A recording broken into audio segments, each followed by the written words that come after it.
un dato que preocupa y tiene que ver con cómo la inflación afecta lamentablemente muchas veces más a las mujeres. Bueno, de eso vamos a hablar con Elena Estrada, que está en contacto con nosotros. Gracias, Elena, por este contacto. Esa es la gran pregunta. ¿Por qué la inflación afecta más a las mujeres? ¿En qué sentido? Hola, buenas noches, muchas gracias por tenerme. Mira, nos afecta especialmente, primero porque las mujeres tenemos menos educación financiera. Entonces, esto nos impide tener más herramientas, imaginación, si se quiere, para paliar una situación tan crítica como es una inflación tan alta también, ¿no? Entonces nos falta información, conocer más instrumentos financieros, opciones, etcétera, para paliar la situación.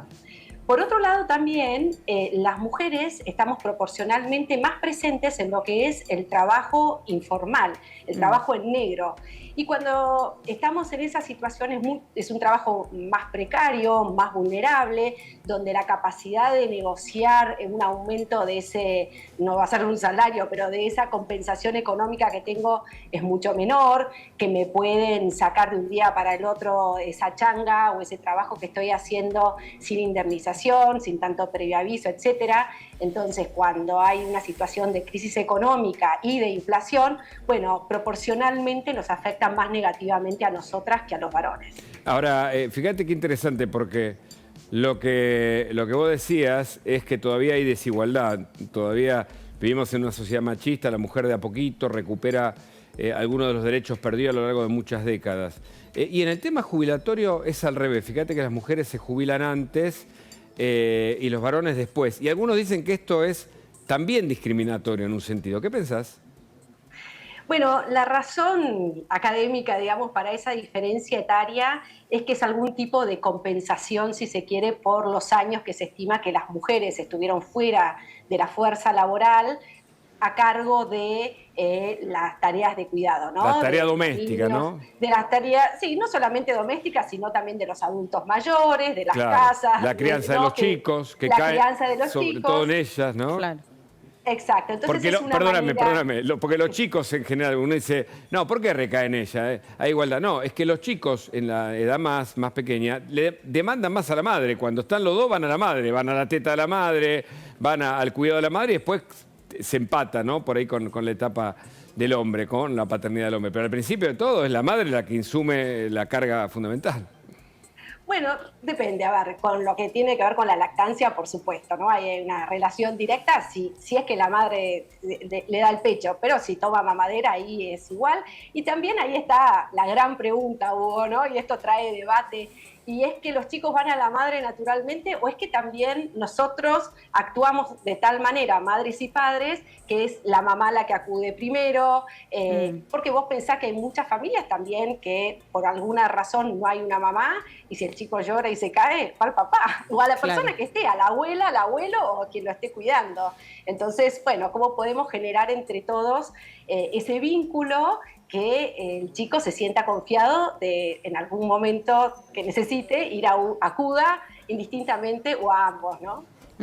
Ahora, ese es tal vez el ejemplo desde las bases, ¿no? De lo que sucede en esta diferencia entre hombres y mujeres, pero bueno, me preocupaba, ¿no? Un poco esto que vos relatabas muy bien, que tiene que ver con la educación financiera, porque muchas veces somos las mujeres quienes no tenemos esa educación financiera. ¿Dónde está? ¿Dónde reside el eje, ¿no? El origen de esa diferencia que es tan crucial, ¿no? Porque es una información importantísima. Bueno, el origen es que si bien hoy por hoy hombres y mujeres en Argentina tenemos prácticamente los mismos derechos, y uno podría decir, bueno, pero entonces ¿cuál es la diferencia, no? ¿Por qué tenemos que hacer cosas por las mujeres?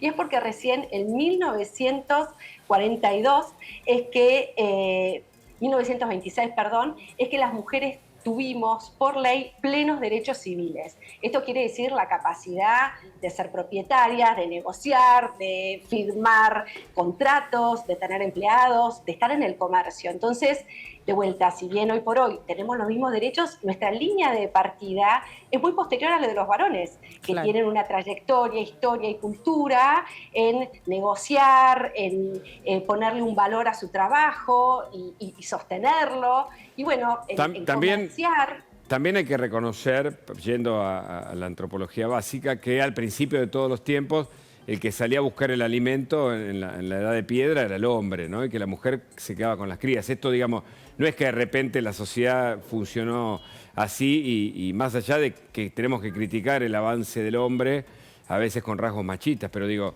funcionaba de ese modo. Tampoco podemos desconectar ese eslabón de la cadena, ¿no? Sí, por supuesto. Voy un poquito más adelante de los primeros tiempos de la historia de la humanidad. Si vas a la Edad Media, pensá que todos los oficios se pasaba ese conocimiento de varón en la familia. Lo mismo que el apellido, ¿no? Entonces todo ese capital, tanto económico como cultural o de conocimiento, de información, era de varones a varones, Sí, ¿no? sí, Como claro. también se empezó a leer, a escribir. Bueno, eran perdóname, los varones lo que para ir tenían ese conversando, poder. porque es un tema interesantísimo. Lo mismo pasaba en la religión. Es decir, yo no sé el catolicismo bien hasta qué etapa admite a las mujeres, pero en otras religiones como el protestantismo no hace tanto que se permitieron, por ejemplo, pastoras, ¿no? O sacerdotes o mujeres que cumplan ese rol, pero todavía muy ligado al tema del hombre, ¿no? Es Sí, decir, claro. como la mujer resignada, ¿no? Interpretando o mal interpretando las escrituras en ese punto. Bueno, no me quiero adentrar en un tema que puede ser sensible y delicado, pero sí te puedo decir como dato histórico que originalmente, por lo menos en el cristianismo, a las mujeres no se les reconocía que tuvieran alma. Epa, Claro. no me acordaba de ese dato. Creo que fue en el Concilio de Trento, si no me equivoco, quizás algún oyente especialista nos pueda aclarar, es donde se reconoce que las mujeres tienen alma. Entonces, nosotras, ya te digo, tanto en lo espiritual como en los derechos, fuimos adquiriendo a través de la historia esa igualdad que hoy reclamamos. Pero hoy por hoy también pueden seguir surgiendo estas diferencias, porque a veces pensamos que están superadas, ¿no? Pero no, falta todavía. No, y te doy un ejemplo. Hace pocos días se dio una premiación a empresas exitosas de la Argentina y el premio era a las empresas, ¿no? Y se llamó a representantes de esas empresas a que fueran a recibir este premio. Y fueron 100% varones, unas 20 Mirá. empresas. Entonces esto... ¿Por Sí. qué? ¿Por qué sucede eso? Y de hecho aprovecho para linkearlo con otro concepto que quería hablar con vos, que es ese llamado gap aspiracional y que me gustaría que seas vos quien nos lo explique. Digo, me parece que tal vez se vincula un poco, ¿puede ser? Totalmente. Bueno, este gap aspiracional se llama porque pareciera que las mujeres tienen menos aspiración o menos ambición, ¿no? a proseguir en sus carreras profesionales. Y hay barreras internas y externas. Una barrera interna muy grande es el famoso síndrome del impostor, que se nombró por primera vez asociado a la psicología en 1978 en un estudio que se hizo de mujeres de alto rendimiento laboral. Y este síndrome tiene 3 características principales. Primero, es la creencia de que no estoy lo suficientemente capacitada o preparada para cumplir la función que estoy cumpliendo. La segunda característica es el temor, me van a descubrir que soy un fraude, porque me creo un fraude, que soy una impostora, ¿no? Que estoy ahí en un lugar que no merezco. Y el tercero es una dificultad que tienen muchas mujeres en poder asumir, interiorizar sus logros, sus éxitos, ¿no? Se los atribuyen a factores externos o terceras personas. Y bueno, este síndrome del impostor, que lo tienen más mujeres que varones, aflora mucho cuando aparecen nuevas posibilidades, nuevos ascensos en las empresas. Aparece este miedo de si cambio de lugar, si cambio de equipo de trabajo, etcétera, me van a descubrir que no soy lo suficientemente buena. Entonces ese temor nos ¿Y qué retiene. explicación le encontrás vos? ¿Por qué se da más en mujeres este fenómeno? Bueno, porque nosotras tenemos más nos en la vida, ¿no? Hay una experiencia que se hizo en Estados Unidos en las filarmónicas, donde había un 5% de participación de mujeres músicas y se decidió cambiar para las audiciones, poner una cortina negra que entonces el jurado que decide quién entraba o no a esas orquestas no pudiera saber quién estaba tocando el instrumento. Y con esa sola medida la participación de mujeres subió del 5 al 35%. Mira. Bueno, Esto nos muestra, ¿no? Cuántos no, porque esas mujeres que les habían dicho que no, se sentían preparadas, creían que estaban, y de hecho lo estaban, Claro. pero se fueron con la sensación que un jurado objetivo, sin sesgo, que solo estaba escuchando su música, decidió que no lo estaba. Y esto pasa en todos los ámbitos, por eso es que no es que tenemos baja autoestima, es que tenemos muchos no.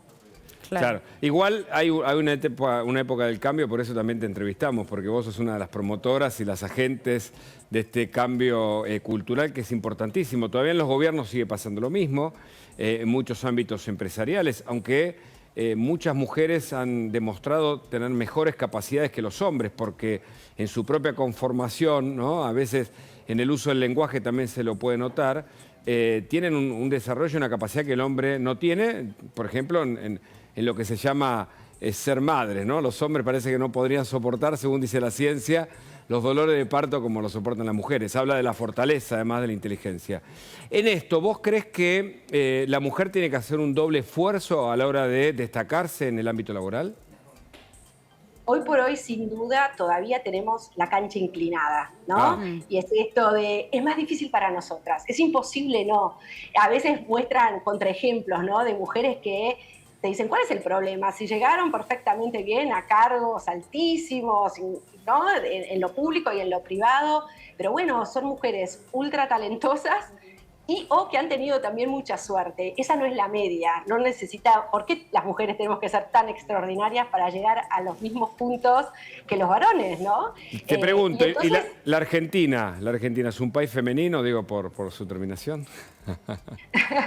No, eso no lo hace femenino. Bueno, una broma, pero claramente es interesante todo el trabajo que haces, ¿eh? Así que queremos destacarlo y agradecerte el contacto. Muchísimas gracias por este contacto. Te mandamos un Gracias a abrazo. ustedes.